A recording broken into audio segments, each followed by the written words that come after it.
Fun bucket ఎన్ని years అండి travel? Fun bucket 2016లో అవకాశం వచ్చింది. 16 to 17, 17, 18, 19, 20, 21. 5 years. 5 years.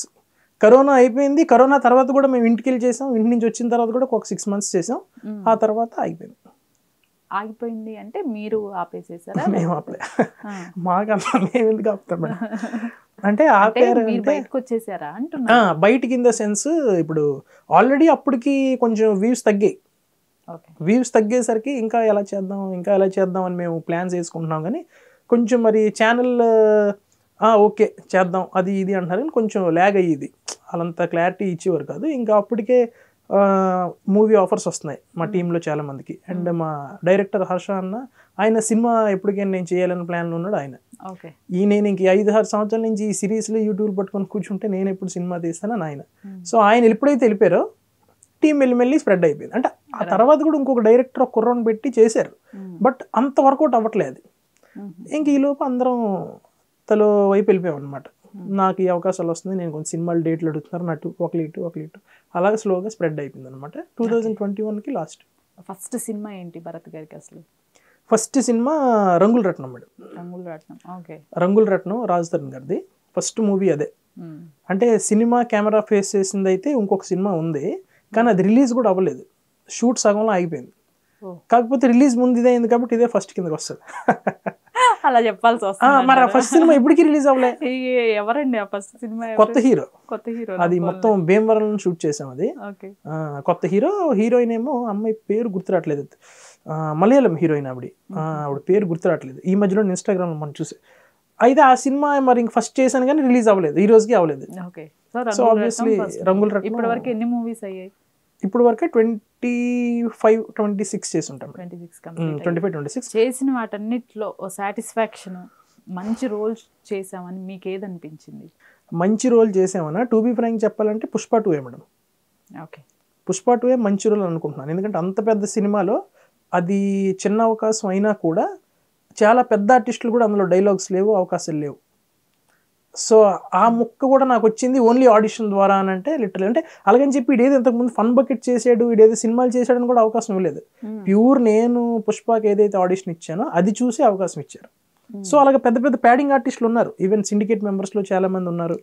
And different characters play చేస్తున్నారు. వాళ్ళందరూ కూడా నేను అక్కడ షూట్ చేస్తుంటే వెనకాతలే ఉన్నారు.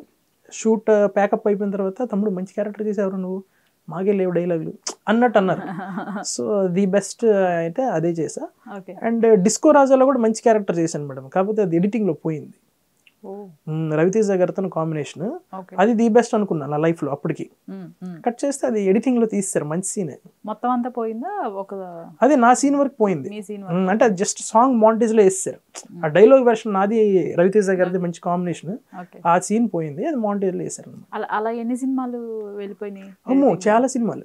గుంటూరు కారంలో వెళ్ళిపోయింది. అబ్బా, గుంటూరు కారంలో మహేష్ బాబు గారి కాంబినేషన్.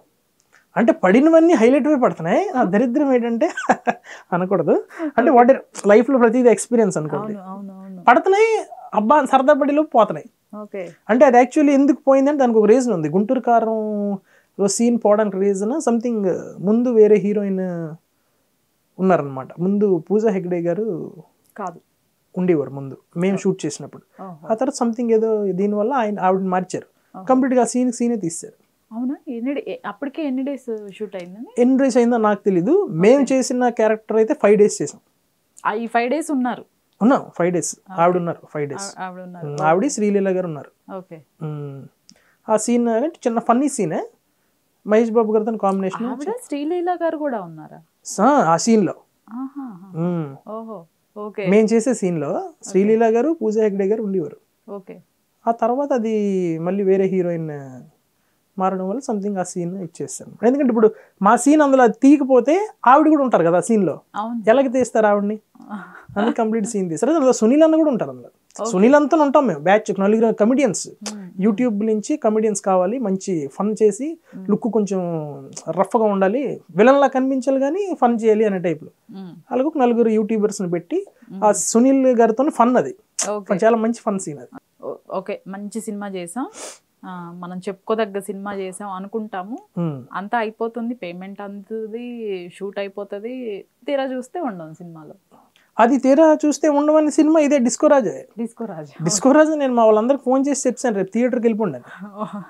అయితే ఆ ముందు రోజు అతను కో డైరెక్టర్ ఒక ఆయన ఫోన్ చేశాడు నాకు, భరత్ ఇలాగా నీతో కొంచెం మాట్లాడేది అని అంటే, సార్ చెప్పండి సార్ అన్న, నీ సీన్ చాలా బాగా వచ్చిందమ్మా అది ఇది అన్నారా. ఓకే సార్ అదే అన్న, అదే రేపు మూవీ రిలీజ్, కాకపోతే నీకు ఒక చిన్న బ్యాడ్ న్యూస్, నేను అనుకోక అన్నాడు. ఏమైంది సార్ అన్న, అది కొన్ని కారణాల వల్ల నీ సీన్ తీసేయాల్సి వచ్చింది అని చెప్పారు. బతికించారు సార్, ముందే చెప్పారని చెప్పి మా ఇంట్లో ఫోన్ చేసి మీరు థియేటర్కి వెళ్ళకండి అన్న. మరి థియేటర్కి వెళ్ళిన తర్వాత కూడా వాళ్ళ పాపం చూస్తే సినిమాలో మనకు కనిపించడం మరి బాగుంది కదా, అందుకే ముందుగానే ఇంట్లో చెప్పాను. ఇంకా సర్లే మొత్తానికి